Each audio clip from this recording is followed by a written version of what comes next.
Good morning, folks. Welcome back to the shop. We're out here today and we got another package to open. I found something on eBay that is something that we're missing out of our collection that I've been watching for a while, and they usually are pretty expensive. I definitely paid less than the average going rate for this one, and it's a little bit rough, but we're gonna open it up and see exactly what we got. We'll get the camera over here a little bit closer so you can see down into the box here.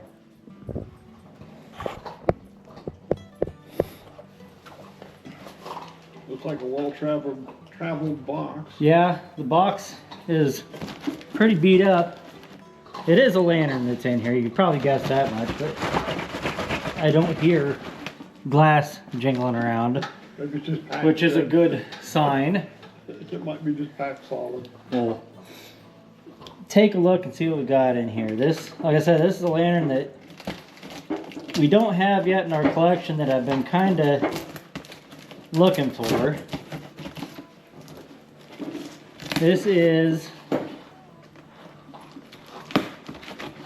another Sears lantern. They got a lot of tape on it. They must have figured if it's going to get banged around, we'll just put a lot of tape on it. It's another Sears lantern, and this is a Sears, what they call the Avocado lantern. Not that kind of avocado, but it refers to the color of the lantern is the Sears Avocado Green lantern. They got it wrapped up nice. Yeah, they do. That's real good. Alright. Well, here, we'll just get rid of this and we'll slide the camera back over and start working on getting this bubble wrap off of here. Leo is working on a bone down there, so if you hear all this crunch, crunch, crunching, that's what's going on down there. He is going to town on that thing.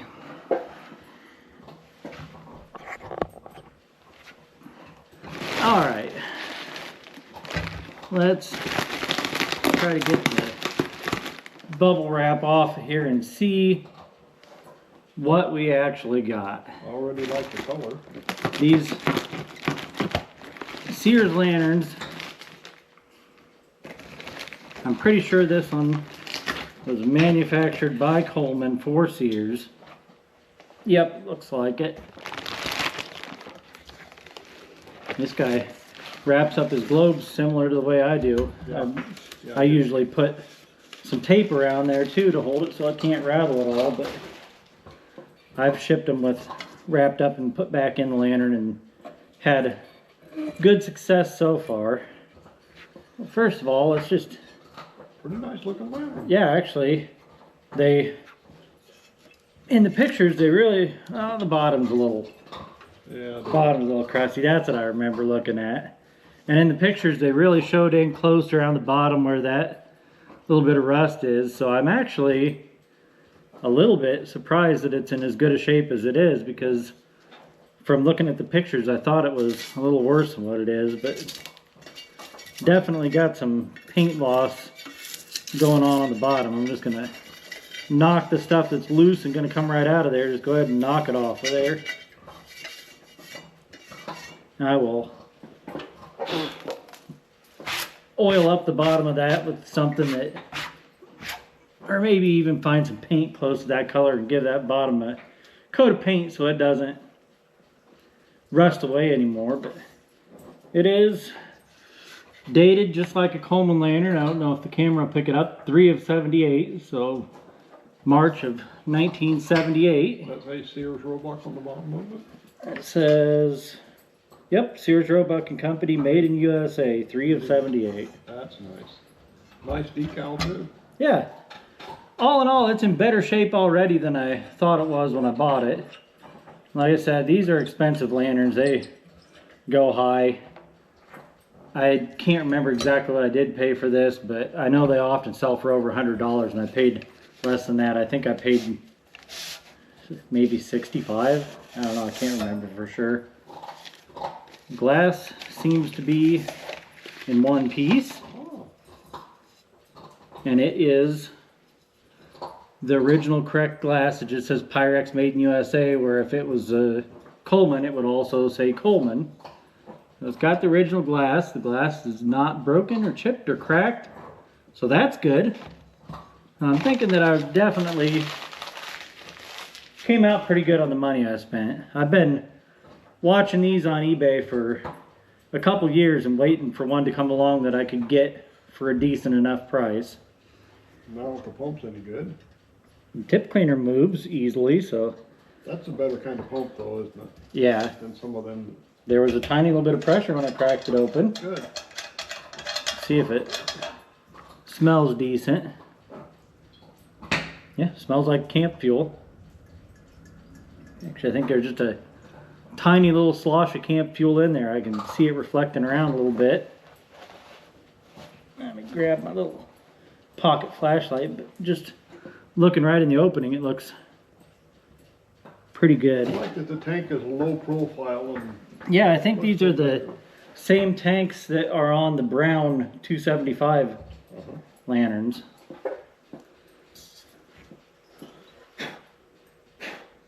Leo, don't eat that. Get. God dang it, dog, get out of here. He ate it anyway. I'm sure that's good for you. It's probably an old thorium radioactive mantle, so that's a good thing for your dog to eat.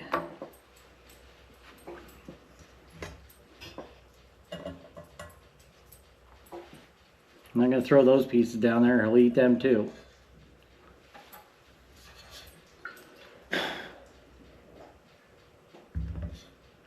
It's got to be really good too.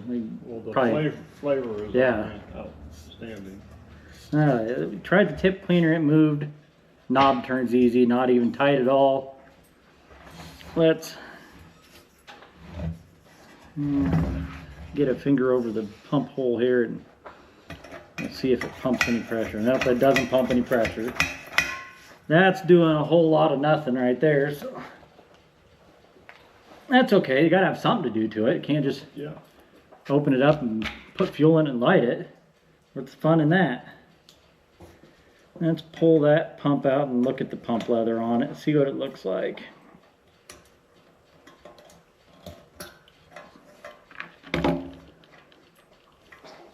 Ooh. That is. There we go.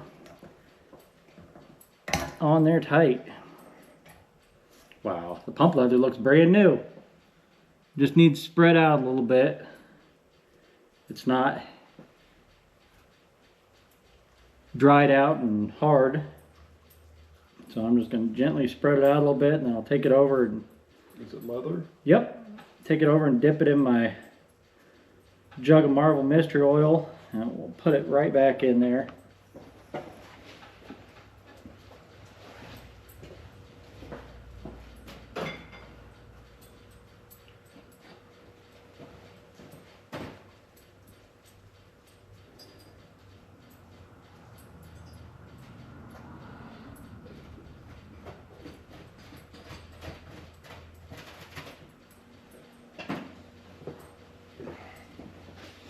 There we go. Dipped it in my Marvel Mystery Oil. That's what I use for oiling up the leathers on these, and there's a good reason that that's what I use, because I like the way it smells. And I've usually got some of it on hand because in our Model A's, a lot of people say it's good to put a little bit of Marvel Mystery Oil in each time you fill it up with gas, which is only about once a year for me.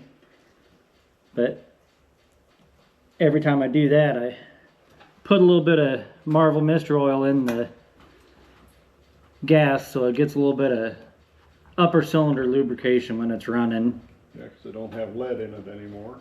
Yeah, but they didn't have lead in it in the 1920s when the Model A's came out either. That wasn't until the 50s. Yeah, I think the 40s or 50s when they started the lead additives. So, but a lot of the Model A experts think that it's good to have Yep. a little bit of upper cylinder lubrication in them. I'll probably do the same thing with the old Dodge Brothers. Once we have it up and running, I'll just keep a jug of Marvel Mister oil in there, and every tank of fuel I'll dump a little slosh of it in there. It certainly won't hurt anything.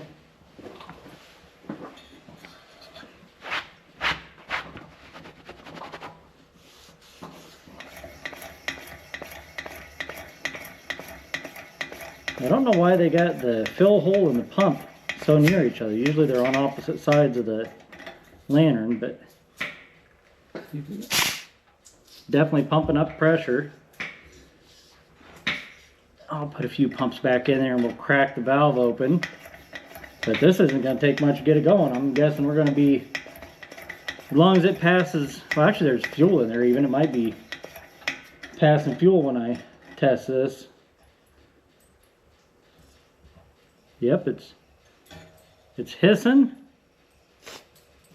Where is the tip cleaner lever? Here it is.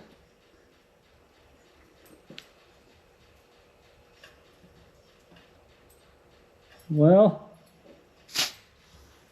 it is passing air. When I turn the tip cleaner, usually it completely quits hissing, but I can still hear it. It got quieter, but it still was hissing a little bit. So I don't know if that tip cleaner is not going up all the way like it should, or if it is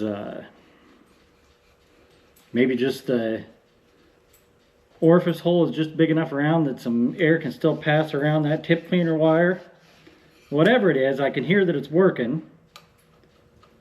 The hiss changed. It got a lot quieter, but it didn't completely stop like it usually does. So, any glass cleaner while you're up and moving? Yeah, I think it's in here. Well, hit this with a little glass cleaner. I'll get some paper towels over here and we'll clean it up a little bit more. Since it's not going to require very much work, I don't think, we'll give it a couple extra minutes of cleaning here. There we go.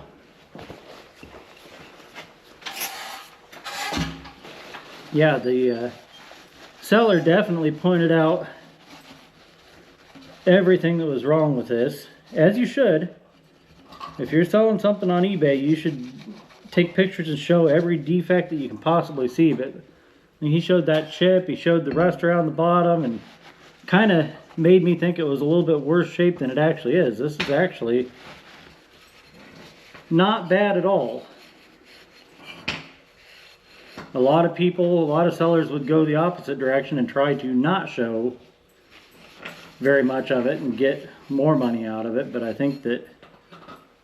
think when you're selling something on eBay, you should show every single thing that you know that's wrong with it.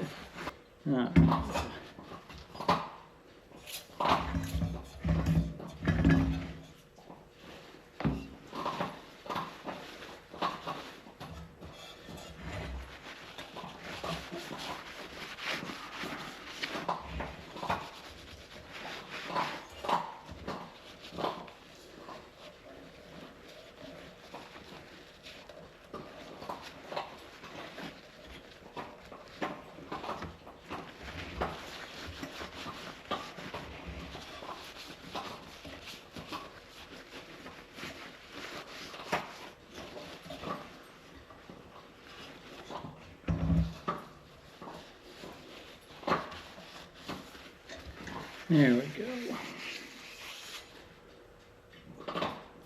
Whoop. Well, there must be a fair amount of fuel in there. What the heck? I can tip it about that far before the fuel's running out. So there's a little bit of fuel in there. Maybe we just put the cap back on, don't even add any fuel to it yet, and see if it'll start on the fuel that's in it. Then I can fuel it up before I light it at home this evening, because if it works, I'll do the same thing I always do and get a shot of it at home in the dark tonight. Glass isn't very dirty either, but I'll hit it real quick and get it cleaned up.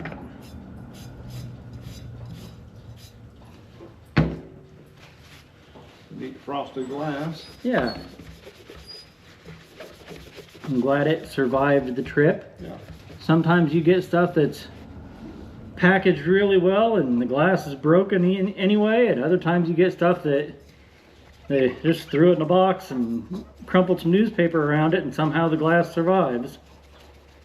Anytime I buy something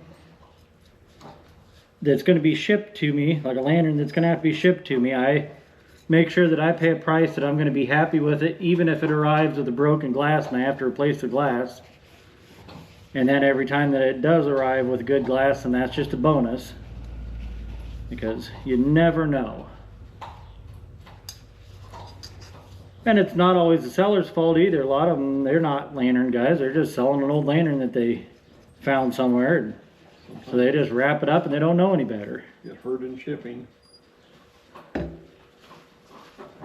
All right, let's see here. Yeah, there's enough fuel in there for it to at least light off of that fuel. I'll get a couple of mantles here.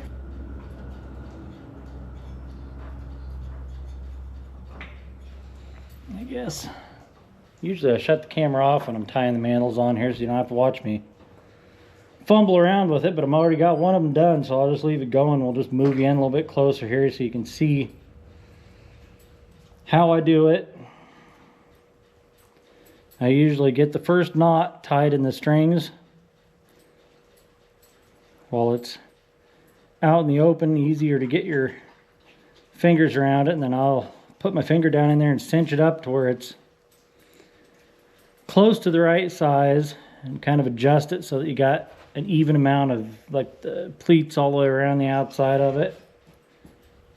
Then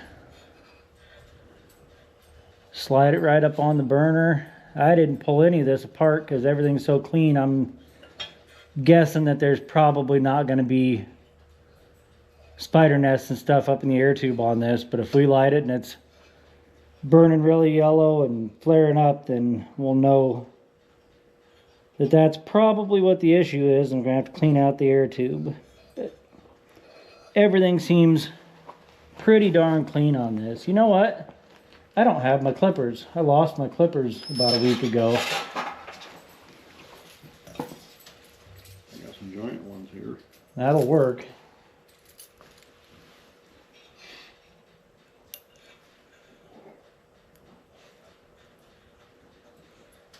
Well, maybe it'll work.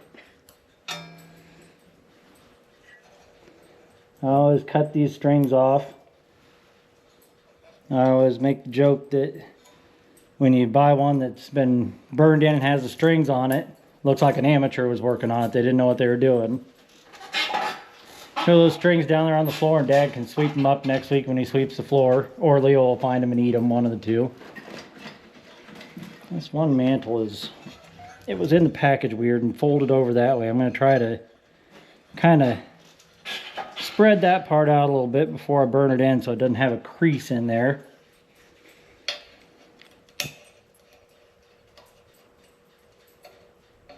And I just keep the flame underneath it and just keep moving back and forth and around it until the whole thing is burned up.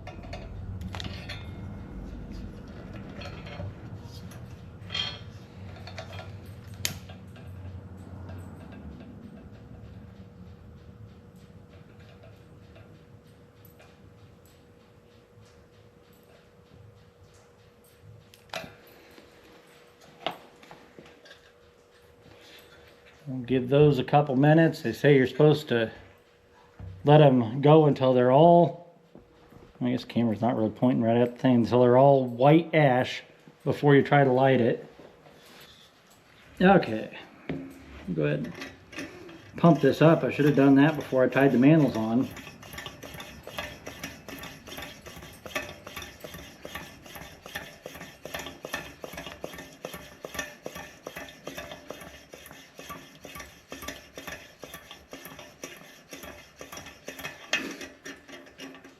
The fuel cap gasket looked pretty good, so I didn't do anything with it.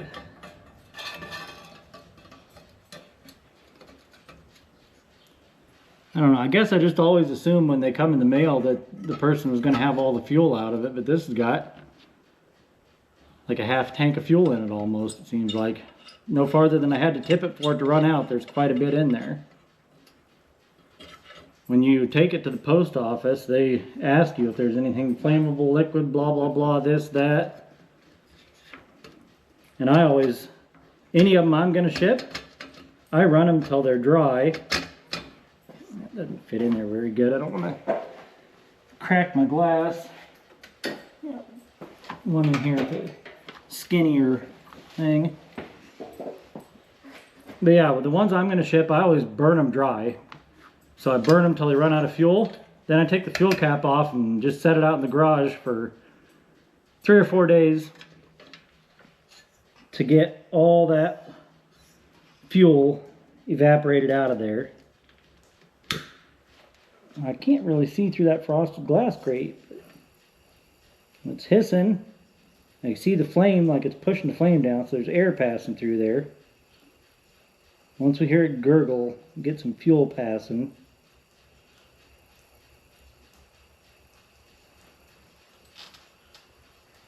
Uh-oh, well, I see an issue. I see an issue. There is fuel dripping off of the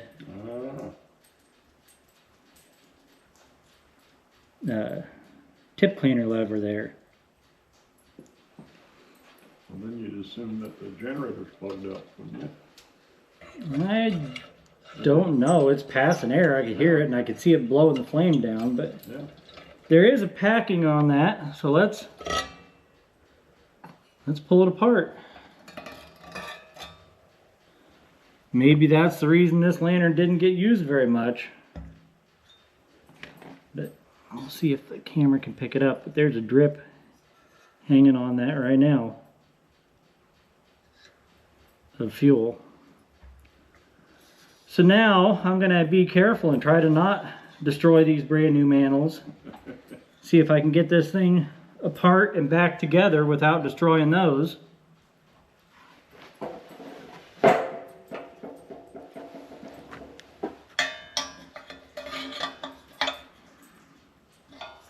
Here, we'll get the camera in here a little bit closer. And I don't think, if you see on the tail there, that's not all fuel that leaked out. I think some of that's still glass cleaner that I was spraying when I was cleaning it up. Ooh, geez. Wow, that's tight. For something that only needs to be snug. There we go. Whoever put that together had Wheaties for breakfast that day.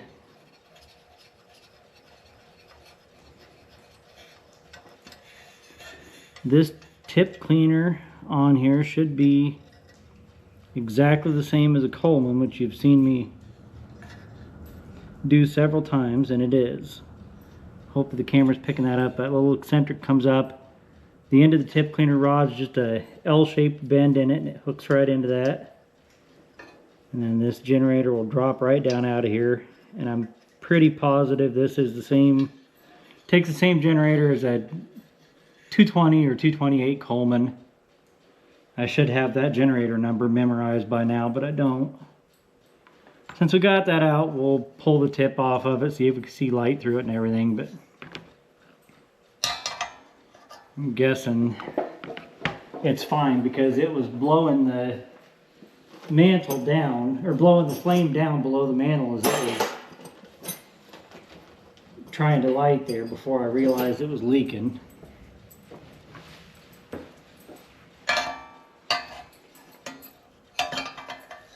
I should be able to loosen this jam nut up a little bit and then get that little plate to slide out of there and get this apart.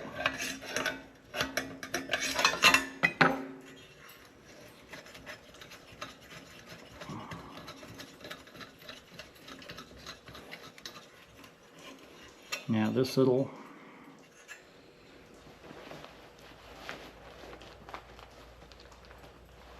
this little plate that's in the bottom here. Should lift right up out of there. Once you get that out of the way, the jam nut sits right down in there and holds everything together. So once you get that out of the way, this whole top part will slide right off of there.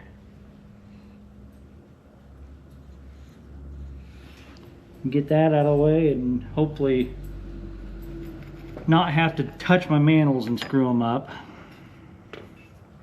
Now you can see right down in here, there is a packing nut on this side for around the stem of the valve. There's a packing nut on that side that goes around the tip cleaner lever. So we are gonna try to tighten up this one around the tip cleaner lever. And we're gonna go until I feel some more resistance on the tip cleaner lever. It's still turning pretty easy. Yeah, a little bit more maybe.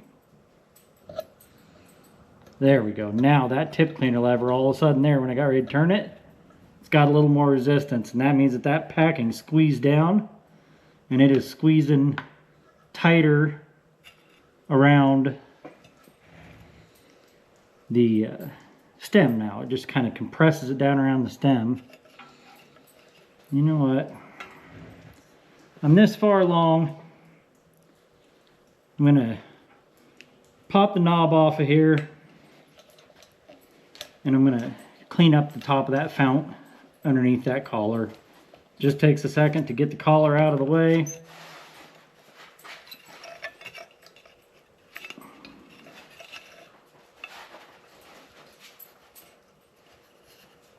You gotta kind of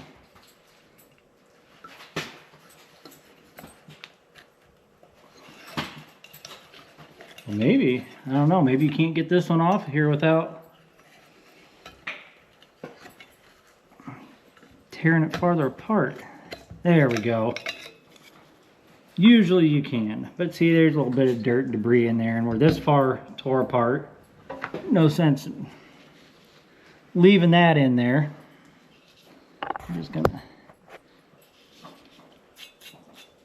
spray a little glass cleaner in there and wipe that down.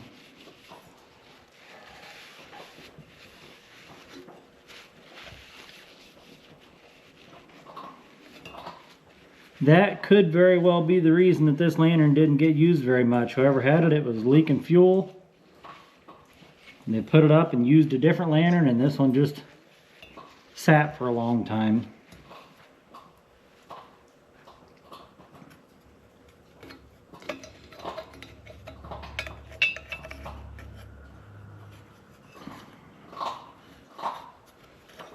Kind of squeezed a little bit to make it a little oblong so it'll get around there.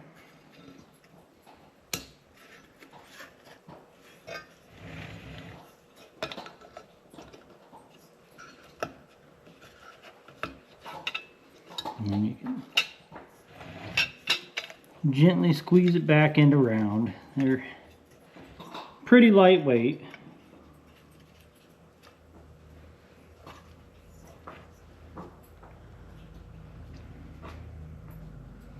But sometimes you get to a point where you're like, well, I'm this far along, there's no sense in not cleaning that out of there. There's a good chance I'll never have it apart again.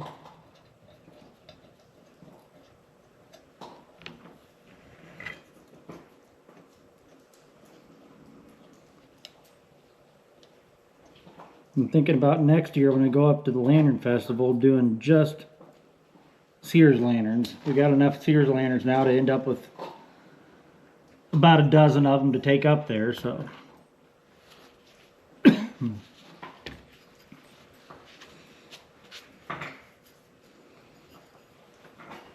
Well, since this is already out, that rust that's there on the edge of that, I'm just gonna hit it with the wire wheel on the bench grinder real quick and knock the rust off. There we go. Not getting carried away, but since it was already right there and easy to get at it, might as well hit that a little bit. There's some in the bottom of this, but I'm not even gonna try to do anything with that, because if I screw around with that, I know I'm going to end up breaking those mantles. And yeah, they're dirt cheap. They're cheapo Colemans that we bought back when they were closing them out at Walmart. But if I don't have to break them, there's no sense in destroying them. Okay, well, I'm just going to put it back together. I'm confident that now it's going to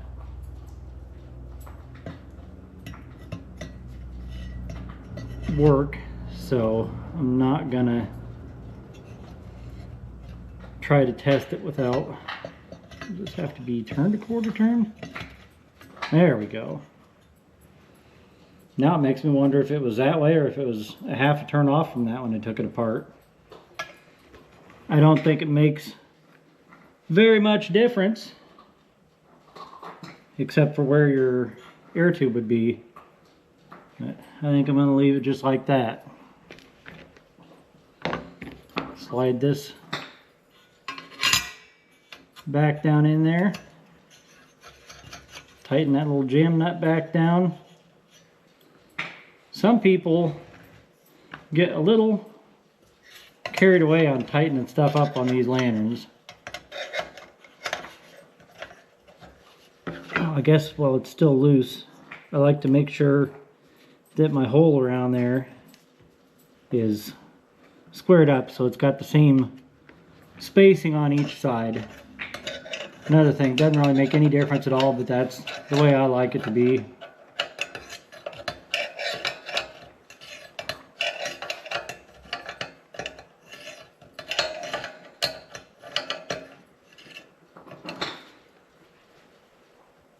Alright, since we already got it this far apart, I might just as well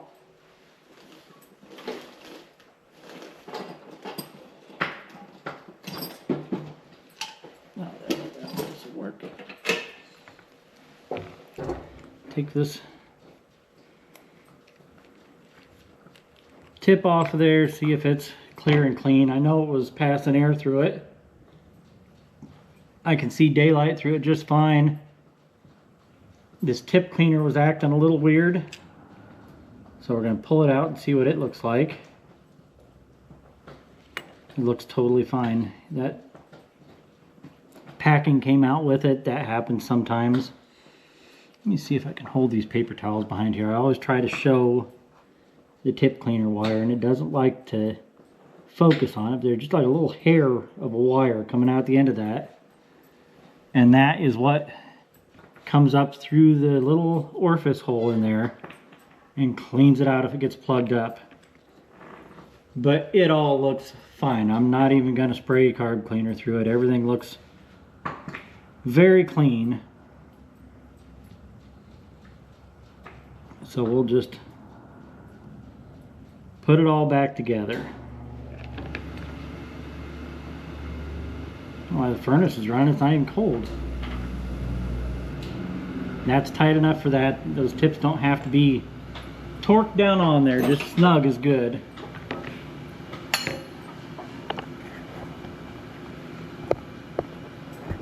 Okay, let's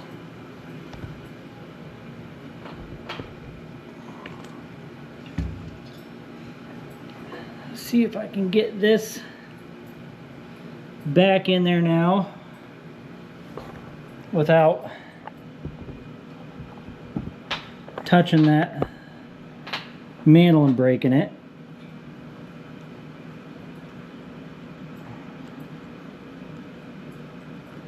Got to put the top end of it up in that hole first. Ooh, I just touched one of the mantles, but I didn't break. Here, let me get a little pair of pliers. Some of these, sometimes the tip cleaner little, well, that is, I'm fumbling all over with this. Sometimes the little tip cleaner rod will stay right in the generator for you, and sometimes it does like this one's doing. and it wants to keep sliding out. I push it up in there. As soon as I let go, it's sliding back out. So sometimes it's actually better. If they feel like they want to stay put, it makes it a lot easier. But sometimes you have to get something that you can actually get a hold of that and hold it, because it'll just keep falling out and dropping down over and over again. And we got to turn that around so that it lines up with the hole and that little eccentric there. You got to have that up all the way. And it just slipped out of my needle nose pliers.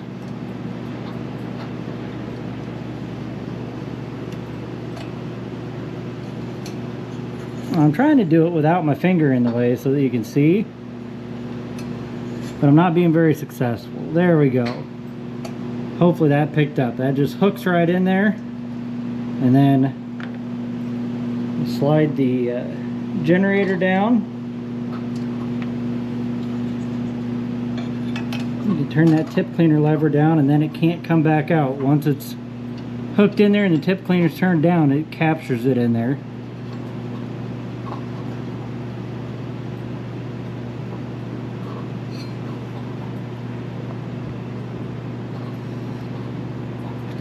All right. Yeah, this was ridiculously tight before, but it only needs to be snug. Brass on brass, they seal together very well. I have never had one leak that I just put together snug like that.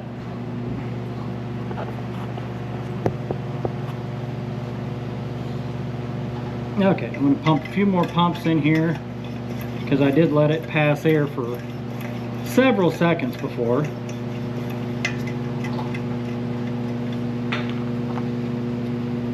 Let's try this again. I'll turn it far enough that I can see that tip cleaner lever from where I'm sitting. That way I can see if it starts leaking again, but I am confident that I got it plenty tight.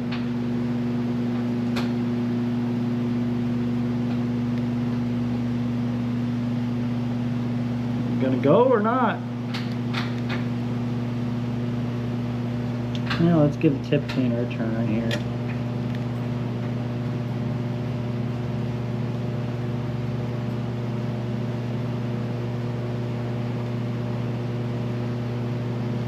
Oh.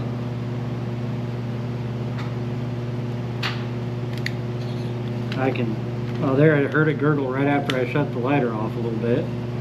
There it goes.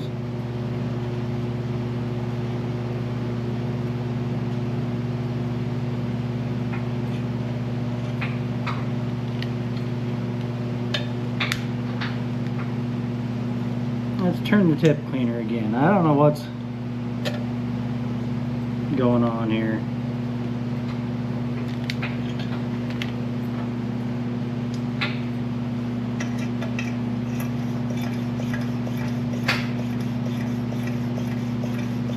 It'd be a little more convenient if the furnace didn't decide to run right now when I'm trying to hear what's going on. Well, it ought to. I'm about breaking a sweat here. It's about 90 degrees in here. Alright, try it again. There we go.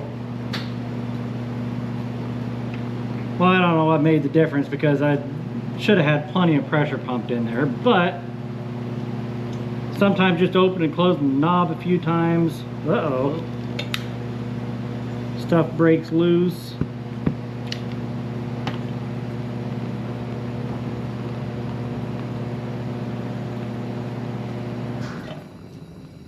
Yeah.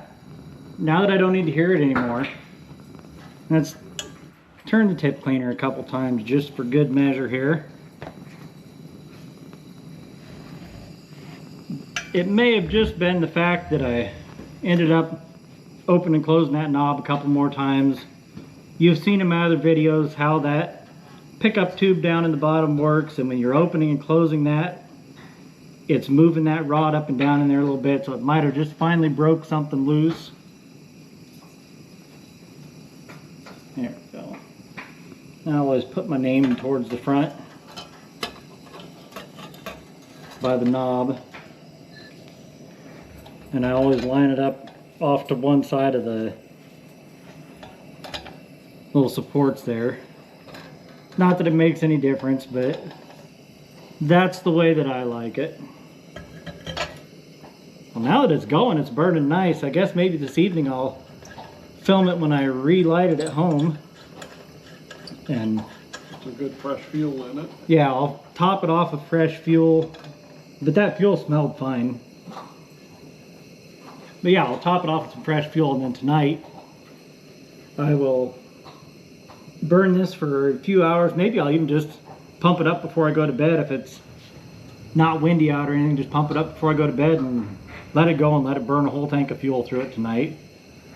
When I get home, I'll put a little splash of seafoam in with the fuel. That helps clean up all the internals, but I would say, Pretty nice. yeah, it's not perfect, but I got it for a good price. I've been wanting one for quite a while now, and finally found one that I could get for a fair enough price, so I am very happy with it. It's better than I expected. So we'll get a shot of this at home this evening. I'll light it up about dusk. We'll get it going and get a few hours of runtime in before I go to bed tonight. Okay folks, I'm back out here again with the old avocado. The old Sears Avocado. I put a little bit of seafoam in it, filled it up with fuel, pumped it up, and we're going to see if it'll burn now. Let's see how it lights compared to how it lit out at Dad's this morning. I'm guessing it'll do a lot better now.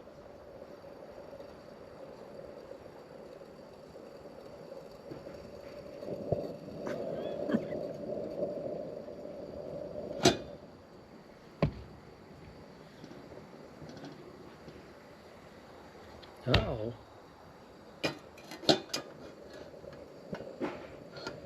There we go. This particular lantern doesn't just want to take off immediately. Oop.